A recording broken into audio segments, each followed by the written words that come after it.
गोविंद पानसरे आणि कॉम्रेड गोविंद पानसरेंवर हल्ला करणाऱ्या प्रवृत्तींनी जी खुनाची, विचार संपवण्याची, देह संपवण्याची परंपरा चालवलेली आहे, त्या परंपरेला विरोध करत आपला निर्धार दाखवत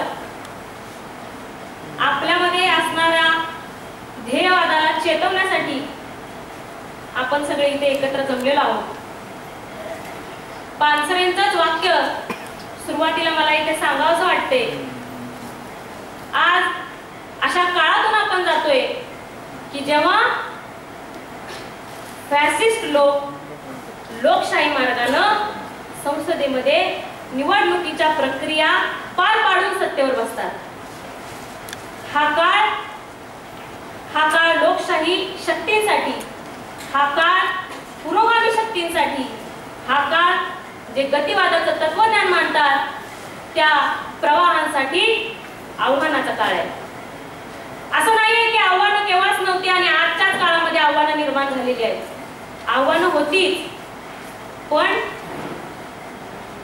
चळवळीच्या नेत्यांच्या, लोकशाही मार्गाने काम करणाऱ्या चळवळीच्या नेत्यांच्या भर दिवसा ढवळ्यात घरात हत्या होत आहेत आणि त्यानंतर एका विचार मंथनाची प्रक्रिया या महाराष्ट्रात सुरू झालेली आहे आणि त्या विचार मंथनाचा भाग म्हणून आपण इथे जमलेलो आहोत.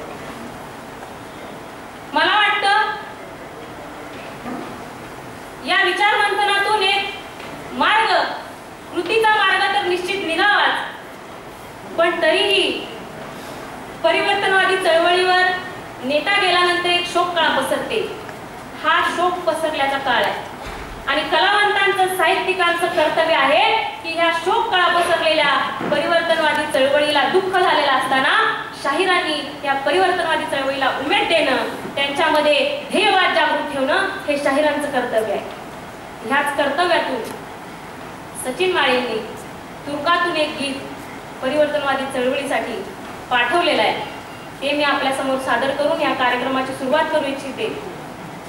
त्यांनी लिहिलंय, संपविला देह जरी संपणार नाही मती. आम्ही गतिवादी तत्वज्ञानाचे वारसदार आहोत, स्थितिवादाला मानणारे आम्ही नाही. त्यामुळे हा दोन विचारांमधला संघर्ष आहे, दोन विचार प्रवाहांमधला संघर्ष आहे.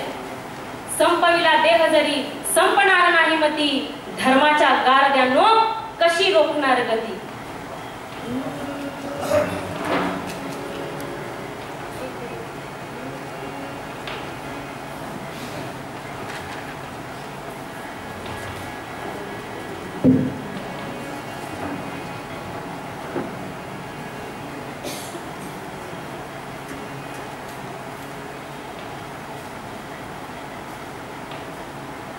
संपविला देह जरी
साठी मारेकरी त्यांनी धाडलाय, गांधीजींचा धर्मातानी खून पाडलाय, गोळ्या झेलून या पाश निश्चित पडलाय, न्यायासाठी भोत मागे रोज रडलाय, रक्ताच्या थारोळ्यात सफर पडलाय, त्याच सत्यासाठी आज दाभोळकरांची आहुती, त्याच सत्यासाठी आज पानसरेंची आहुती, धर्माच्या गारद्यानो कशी रोखणार गती, धर्माच्या गारद्यानो कशी रोखणार गती, धर्माच्या गारद्यानो कशी रोखणार गती.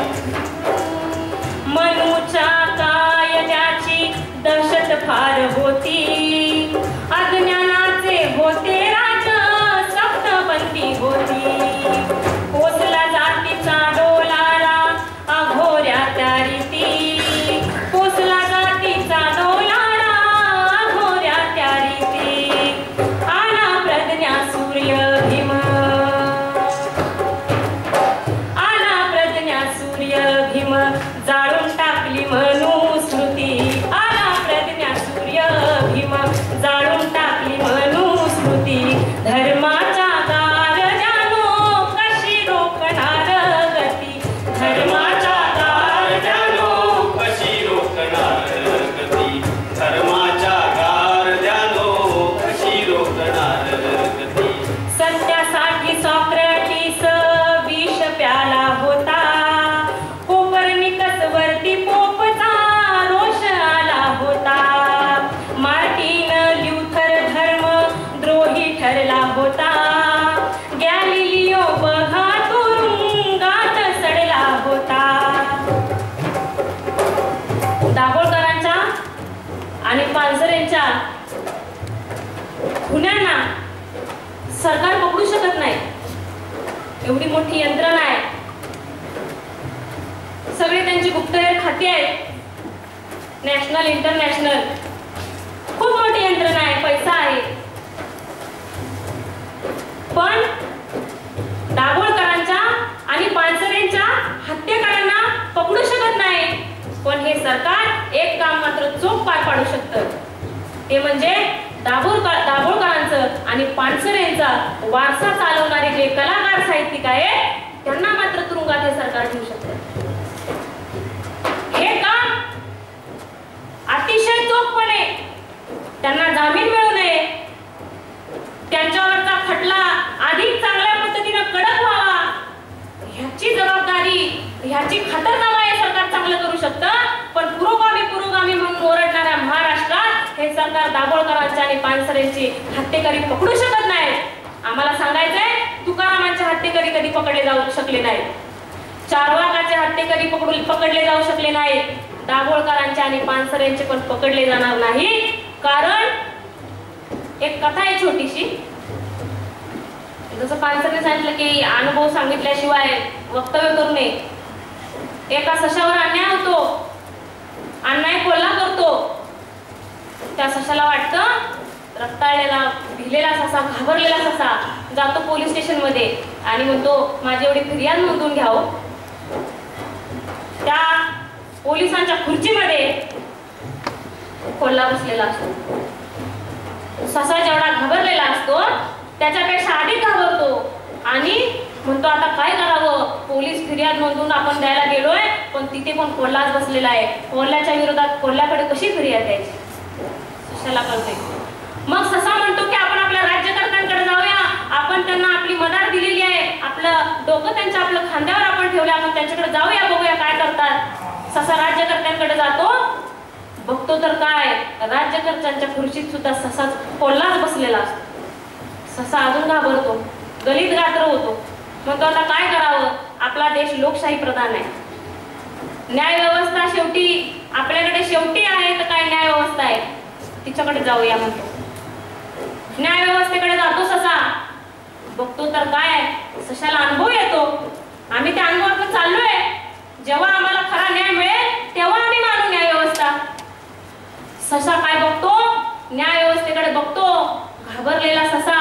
जातो कोर्टात. आता कोर्ट हा हे शब्द तुम्हाला चांगला परिचित झाला असेल, मुंबईकर आहात, फिल्म इंडस्ट्रीच्या बातम्या लवकर पोहोचतात. त्या कोर्टात कसा जातो बघतो तर काय, न्यायाधीशाच्या खुर्चीत पण कोल्हाच बसलेला असतो. आणि अशा सरकारकडे आपण मागणी करतोय की हत्येकरांना पकडा, त्यांना फाशीची शिक्षा द्या, त्यांना अमुक करा, त्यांना तमुक करा. असं होणार नाही. जागतिक परंपरा आहे. ज्यांनी ज्यांनी लोकशाहीवादाचा विचार मांडला त्या त्या लोकांना हत्येला सामोरं जावं लागलेलं आहे. ज्यांनी ज्यांनी सत्य सांगण्याचा प्रयत्न केला त्या त्या लोकांना हत्येला, दडपशाहीला, दडपणुकीला सामोरं जावं लागलेलं आहे. आपण काय करू शकतो? आपण आपला विचार, आपली लढाई तीव्र करून आपला विचार किती प्रभावीपणे मांडू शकू आणि टिकून राहावं, या वादळात ही पंथी टिकून राहावी एवढीच अपेक्षा हे शाहीर करू शकतात. सत्यासाठी सॉक्रेटिस विष प्याला होता,